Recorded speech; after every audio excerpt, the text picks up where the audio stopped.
ఎన్నికల ప్రక్రియ ద్వారా పీఎస్సీ చైర్మన్ ఎన్నిక జరిగిందని రేవంత్ రెడ్డి చిట్చాట్లో చెప్పాడు. రేవంత్ రెడ్డితో ఇదొక సమస్య చిట్చాట్లో చెప్తాడు, నేను ఎక్కడ అని అన్నాను అంటాడు. పీఎస్సీ చైర్మన్ ఎన్నిక సెలక్షన్ ద్వారా జరిగిందన్నాడు హరీష్ రావు. పేపర్లో ఎన్నికల ప్రక్రియ ద్వారా పీఎస్సీ చైర్మన్ ఎన్నిక జరిగిందని నిన్న చిట్చాట్లో రేవంత్ రెడ్డి గారు చెప్పాడు. ఇదో సమస్య రేవంత్ రెడ్డితో. చిట్చాట్లో చెప్తాడు, నేనేడన్నా అంటాడు. నేను అన్నే లేదంటే, ఎందుకంటే దాని ప్రూఫ్ ఉండదు కదా, వీడియో ఉండదు. ఇప్పుడు గతంలో ఢిల్లీలో చిట్చాట్ చేసిండు, ఏమన్నాడు, అదానికి ఓల్డ్ సిటీ అప్పచెప్తా అన్నాడు.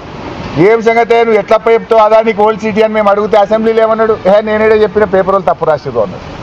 ఇది కూడా నిన్న ఢిల్లీలో చెప్పిండు చిట్చాట్లో, ఏమని, పీఏసీ చైర్మన్ ఎన్నిక ఎలక్షన్ ద్వారా జరిగింది అన్నాడు. జరిగిందా ఎలక్షన్? ఎలక్షన్ కాదు, సెలక్షన్ ద్వారా జరిగింది. ఎలక్షన్ ఎక్కడ జరిగింది నేను అడుగుతా ఉన్నా. ఒకవేళ నామినేషన్లు ఎక్కువ సంఖ్యలో వస్తే ఒక నామినేషన్ను తిరస్కరించాలంటే రాజ్యాంగం ప్రకారంగా ఎన్నిక జరగాలి. అసెంబ్లీలో ఎన్నిక పెట్టి సింగిల్ ఓట్ మెజార్టీ ద్వారా ఎలిమినేట్ చేయాలి కదా. ఎన్నిక జరిగిందే, బులెటిన్ ఇచ్చింది.